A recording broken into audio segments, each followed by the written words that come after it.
శ్రీధర్ గారు, మెడిటేషన్ చేసేటప్పుడు అసలు ఎలాంటి నియమాలు పాటించాలి, ఏ విధంగా మొదలు పెట్టాలి? అంటే మీరు అన్నట్టు, ఇందాక అన్నట్టు మనం చాలా నిష్టగా జాగ్రత్తగా మొదలు పెట్టాలి అంటున్నారు కదా.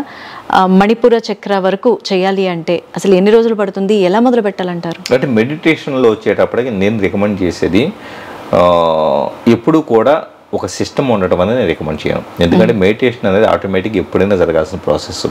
ఇప్పుడు నేను మీతో మాట్లాడుతూ ఉన్నాను, I'm in the meditative state. అంటే మాట్లాడుతుంది అట్ ద సేమ్ టైము ఎలాగా నా మైండ్ బాడీ ఒక అసలు యాక్చువల్ మెడిటేషన్ అంటే మైండ్ బాడీ ఒక హార్మోనీలో ఉంటే మెడిటేషన్. ఒక పెయింటర్ బొమ్మ గీస్తూ ఉన్నాడు, అతని దృష్టి అంతా కూడా, అతని శరీరము, అతని దృష్టి అంతా, మైండ్ అంతా కూడా గీచే బొమ్మ మీదే ఉంటే కనుక అంతకు మించిన మెడిటేషన్ ఉంది. సో మెడిటేషన్ అనేది ఏదో సపరేట్గా చేసే విషయం కాదు ఫస్ట్ ఆఫ్ ఆల్.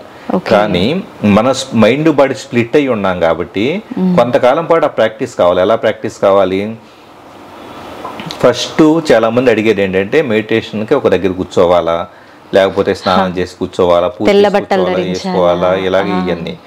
అసలు ఎలాంటి కండిషన్స్ పెట్టుకున్నారంటే ఆటోమేటిక్గా డిపెండెన్సీ పెరుగుతుంది. కొంతమంది మ్యూజిక్ హెడ్సెట్ పెట్టుకుని మ్యూజిక్ వింటూ, మెడిటేటివ్ మ్యూజిక్ వింటూ చేస్తారు, గైడెడ్ మెడిటేషన్ చేస్తూ ఉంటారు. మీరు ఒక దాన్ని ఆసరాగా చేసుకుని మెడిటేషన్ చేస్తున్నారంటే అది లేకపోతే మీరు మెడిటేషన్ చేయలేదు. ఫస్ట్ అది గుర్తుపెట్టుకోండి. ఓకే, ఇంకా అలాంటి వాటికి అలవాటు పడకూడదు. డిపెండెన్సీ పారాసైట్ లాగా తయారవుతాం. సో మీ ఇంట్లో చాలా శుభ్రంగా ఉన్న ప్లేస్లో చాప వేసుకొని కూర్చోవాలంటే సడన్గా మీరు ఊరు వెళ్ళారు, మెడిటేషన్ ఆగిపోయింది. సడన్గా మీరు బయట వచ్చేటప్పటికి ఏదో ఊరు వెళ్తూ బస్సులో జర్నీ చేస్తున్నారు, మీకు మెడిటేషన్ చేయాలంది కానీ చేయలేదు.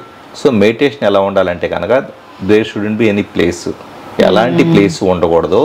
అంటే ఇదే ప్లేస్లో చేస్తానే రిస్ట్రిక్షన్, ఎప్పుడైనా ఎక్కడైనా ఎలా అయినా చేసే విధంగా మన మైండ్ ట్యూన్ అయిపోవాలి. రెండోది ఏ డిపెండెన్సీ మ్యూజిక్ లాంటివి కానీ అలాంటివి ఉండకూడదు.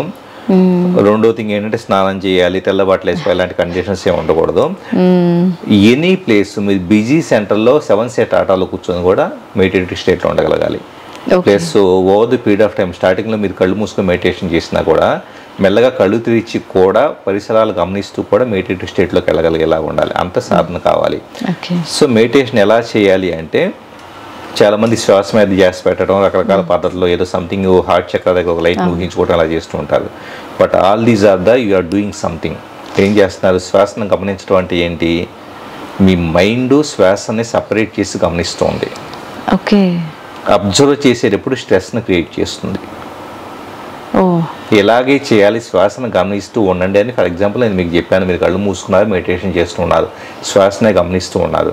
మెల్లగా ఒక 10 సెకండ్స్కి మీకు డౌట్ వచ్చింది, నేను శ్వాసను గమనిస్తున్నానా లేదా అంటే. ఆలోచనని దరిచేరనివ్వకుండా ఈ టెక్నిక్ వాడతారు అని చెప్పి మీకు ఆలోచన వస్తుంది కదా, నేను శ్వాసను గమనిస్తున్నా లేదా ఇంకో ఆలోచనే. మరి ఆలోచనలో వేరే ఆలోచనలు ఆపేశారు కానీ you are comparing with something కదా. అంటే మీరు ఒక దాన్ని చెయ్యాలి, మీరు ఎలాగే చేయాలి అని అన్నప్పుడు అలా చేస్తున్నానా లేదనే వచ్చే డౌట్ కూడా ఆలోచనే. కాబట్టి 90% ఆలోచనలు పక్కన పెట్టి మీరు ఒక ఆలోచనలు ఎప్పుడు నిరంతరం కంపేర్ చేసుకోవడం, నేను మెడిటేషన్ ఉన్నానా లేదా, ఓకే నేను సపరేట్ అవుతున్నానా, శ్వాస నుంచి సపరేట్ అయ్యానా.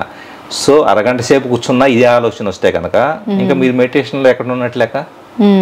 కాబట్టి అందుకని ఏంటంటే ఒకదాన్ని అబ్జర్వ్ చేయడం ఎప్పుడు కూడా నా దృష్టిలో మెడిటేషన్ కాదు. మెడిటేషన్ అంటే ఫస్ట్ 3 స్టెప్స్ అండి. సమాధి స్థితికి సంబంధించిన మెడిటేషన్ ఇది. ఏ ఆలోచనలు కూడా తిరస్కరించవద్దు, ఫస్ట్ రూల్. ఆలోచన రానే ఉండాలి. సెకండ్ వచ్చేటప్పటికి ఏ ఆలోచన పట్టించుకోవద్దు. పట్టించుకున్నారంటే you are infusing some energy to neural networks. పట్టించుకున్నప్పుడే న్యూరల్ యాక్టివిటీ జరిగింది బ్రెయిన్లో. సో ఆటోమేటిక్గా ఆ న్యూరల్ నెట్వర్క్స్ టెన్షన్ అవుతుంది. పట్టించుకోకుండా సింపుల్గా ఇగ్నోర్ చేయండి. థర్డ్ది వచ్చి ఒకవేళ ఏదో ఒకటి ఆలోచన పట్టించుకున్నారు, వచ్చే సబ్ థాట్ని పట్టించుకోవద్దు, అక్కడతో స్టాప్ చేయండి. పట్టించుకోవద్దు. మనకు తెలియకుండానే మన కాన్షియస్ ఏంటంటే ఆలోచన వచ్చినప్పుడు దాని గురించి ఆలోచిస్తుంది, మళ్ళీ అలర్ట్ అవుతూ ఉంటుంది, మళ్ళీ ఇంకొక ఆలోచన వస్తుంది. అందుకని రెసిస్ట్ చేయొద్దు. ఏది వస్తే రానివ్వండి, ఏం కాదు. రెసిస్ట్ చేస్తున్నారంటే ఇంకాస్త మీరు ఎనర్జీ వేస్టేజ్ అవుతుంది, ప్లస్ మీకు మెడిటేషన్ కొనసాగదు.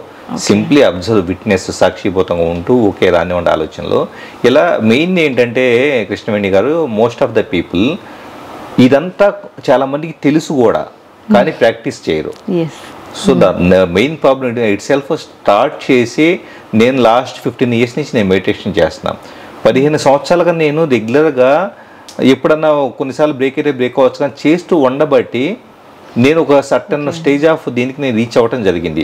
ఇప్పుడు నేను ఒక థాట్లెస్ స్టేట్లో 4 or 5 hours జస్ట్ నా బాడీలో ఒక క్షణం ఒక్క చిన్న మూమెంట్ కూడా లేకుండా స్టాచ్యూ లాగా ఒక చిన్న ఆలోచన కూడా మైండ్లో లేకుండా 4-5 గంటలు నేను కూర్చోగలుగుతాను. ఒక చిన్న ఆలోచన కూడా లేకుండా. అంటే ఇది సంథింగ్ గ్లామరైజ్డ్ గ్లోరిఫై కోసం చెప్పట్లా.